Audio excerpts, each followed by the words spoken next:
BKR polytechnic college হাজার হাজার ছাত্রের ভরসা। নবাবের জেলার স্বনামখ্যাত পলিটেকনিক কলেজ। সরাসরি ভর্তি চলছে পলিটেকনিকের সমস্ত কোর্সে। যোগ্যতা মাধ্যমিক বা সমতুল।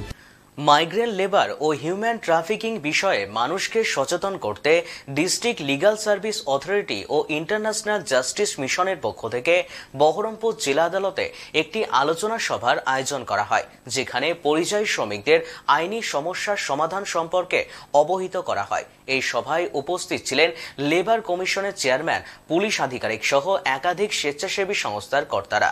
ভিন রাজ্যে বা ভিন দেশে কাজের খোঁজে পাড়ি দিয়ে পরিযায়ী শ্রমিকরা অনেক সময় সমস্যায় পড়েন। কিভাবে তার সুরাহা করা হবে তার পরামর্শ দেওয়া হয়।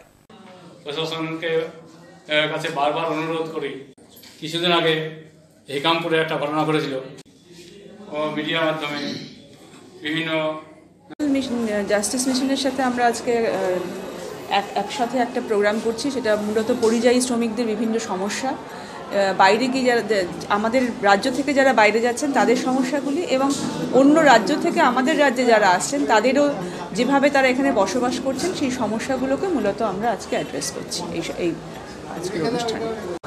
এবং বিভিন্ন যে স্কিম রয়েছে লেবার দপ্তরের আন্ডারে, সেগুলো নিয়েও আমরা আলোচনা করছি।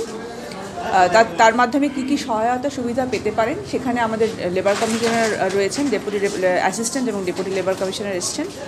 আর পুলিশ প্রশাসনের তরফ থেকে ট্রাফিকিং একটা বড় সমস্যা মাইগ্রেশনের আড়ালে, সেটা নিয়ে বলার জন্য অ্যান্টি ট্রাফিকিং সেল থেকে এসছেন।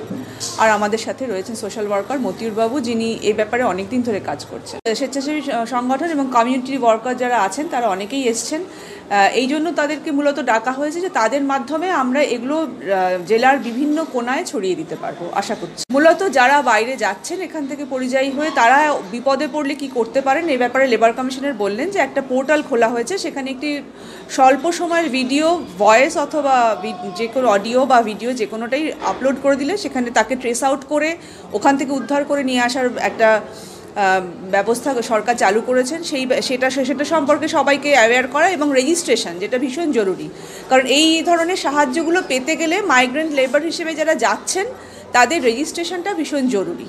সে ব্যাপারে সচেতন করাটাও হচ্ছে এই প্রোগ্রামের উদ্দেশ্য। এবং কমিউনিটি থেকে আমরা ডেকেছি আজকে সবাইকে এই জন্যই যে তারা আরও তাদের এলাকায় গিয়ে এগুলো সবার মধ্যে ছড়িয়ে দেবেন। আইনি সহায়তা মানে সেখান এবার মাইগ্রেশনে গিয়ে তখন এমন পরিস্থিতিতে থাকেন যে সেখানে তাদের, যেমন কয়েকদিন আগে হয়েছিল, আমরা তামিলনাড়ুতে গিয়ে শুনছিলাম যে তারা আটকে পড়েছেন এবং এত হেভি বেল বন্ড দেওয়া হয়েছে। আমরা বারবারই বললাম যে ওখান থেকে আমাদের এখানকার একজন উকিলবাবু আমাদেরকে এসে বললেন যে এরা ওখানে আটকে রয়েছে, 2 লাখ টাকা করে বেল বন্ড দেওয়া হয়েছে। আমরা চেষ্টা করলাম আমাদের তরফে যে আমাদের মাধ্যমে এখান থেকে ওখানকার ডিএলএসের সাথে যোগাযোগ করে উকিলবাবু নিয়োগ করে যদি তাদেরকে ওখান থেকে বের করে আনা যায়, এই ধরনের সহায়তা আমরা দিতে পারি। বর্তমানে যা অবস্থা, আমরা এখানে এসে আরও আমরা যেটা জানতাম এবং এখানে এসে আমাদের অনেক কিছু পরিষ্কার হলো যে মাইগ্রেশনটা কী। আমরা একটা ধারণা ছিল যে এখান থেকে হয়তো বাইরে কাজে যায়, ব্যাস এইটুকুনি পর্যন্তই। তারা যে এত সমস্যার সম্মুখীন হয় সেটা আমরা জানতাম না, এবং এখানে এসে আমরা উপকৃতই হলাম। কারণ আমরা যেটুকুনি জানলাম আমরা আরও 100 জনকে জানাতে পারবো। এবং আমাদের এখন কর্মসূচি হচ্ছে, আমাদের এনজিও তরফ থেকে আমরা একটা কর্মসূচিও রাখবো যে আমরা বিভিন্ন স্লাম এরিয়াতে এবং বিভিন্ন জায়গাতে গিয়ে আমরা কিন্তু এটার প্রচার করব যে পরিযায়ী শ্রমিক গেলে পরে কী কী সমস্যার সম্মুখীন হয়, এবং তাদের যদি ওখানে কোনো সাডেনলি ডেথ হলো তারা কিভাবে সেখান থেকে বেরিয়ে আসবে, এবং তাদের পরিবারের লোক কিভাবে কন্ট্যাক্ট করবে, যাবার আগে তার পরিবারের লোক কিভাবে কী কী ক্রাইটেরিয়া মেনটেন করবে, এবং সম্পূর্ণ দালালদেরকে বিশ্বাস না করে তারা যথাযথভাবে তারা একটা যাতে সুস্থভাবে যেতে পারে, একদম কোনো রকম চক্করে না পড়ে, চক্রান্তের শিকার না হয়ে, পরিবারের যাতে পরিবার পরবর্তীকালে কোনো কিছু ফেস না করে, এরকম বিভিন্ন ব্যাপার যখন আমরা এখানে এসে জানলাম, আমরা আরও 5 জন মানুষকে এটার জন্য সহায়তা করব এবং তাদেরকে জানাবো যাতে বিপদের সম্মুখীন কিছুটা হলেও কম হয়।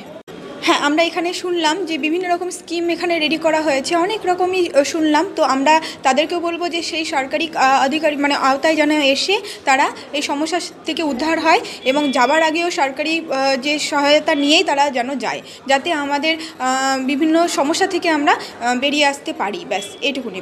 বিকেআর পলিটেকনিক কলেজ হাজার হাজার ছাত্রের ভরসা। নবাবের জেলার স্বনামখ্যাত পলিটেকনিক কলেজ। সরাসরি ভর্তি চলছে পলিটেকনিকের সমস্ত কোর্সে। যোগ্যতা মাধ্যমিক বা সমতুল। ভোকেশনালের ছাত্রছাত্রীরা দ্বিতীয় বর্ষে সরাসরি ভর্তির সুযোগ পাবেন। কলেজের নিজস্ব হোস্টেল ও যাতায়াতের সুব্যবস্থা রয়েছে।